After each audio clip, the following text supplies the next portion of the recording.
Vous avez peur que les Américains portent la guerre au Nord-Vietnam? Nous n'avons jamais peur. Comme les Français qui ont dit que peur n'existe pas. Est-ce que vous pensez, Monsieur le Président, qu'il y a une solution militaire à la guerre du Sud-Vietnam?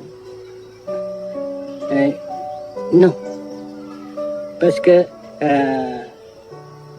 vous savez que le peuple Vietnam, c'est un. Et le pays du Vietnam, c'est un. Les Américains ont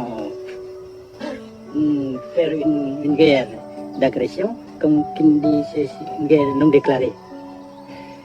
Et, comme vous savez aussi, vous avez pu lire dans la presse, mondiale, que plus la guerre prolonge, plus les Américains et leurs valets, n'est-ce pas, s'enliser, hein?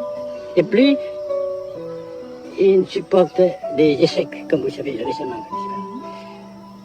Par conséquent, la guerre ne peut pas durer éternellement. Et je suis très heureux que les politiciens haut placés français ont reconnu cela. Monsieur le Président, nous avons constaté avec chagrin qu'au cours de notre voyage au Nord-Vietnam, que l'influence française était devenue à peu près inexistante dans votre pays. Les moins de 25 ans ne comprennent plus du tout le français. Et je me demande si, à votre idée, des rapports peuvent se rétablir tels que la France continue à jouer une sorte de rôle culturel ici. Avec la France, surtout, et avec tous les autres pays.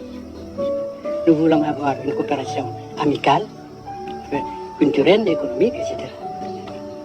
Mais je suis sûr que vous ne voulez pas avoir, n'est-ce pas, que la France ait l'influence qu'elle avait avant. C'est une autre chose. Naturellement, c'est une autre époque. Mais coopération culturelle, économique, qu'est-ce qu'il y a encore, sportive par exemple, oui. etc., n'est-ce pas, nous les gérons.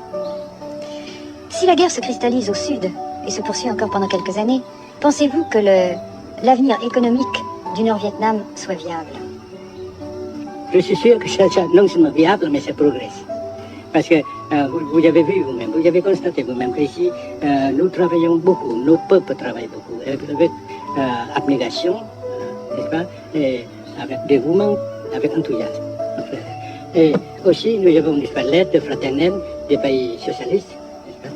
Mais certains ont l'impression chez nous, Monsieur le Président, que le Nord-Vietnam se trouve actuellement assez isolé, asphyxié même, et que politiquement, il pourra difficilement éviter de devenir une sorte de satellite de la Chine. Qu'est-ce qu'on peut répondre à cela?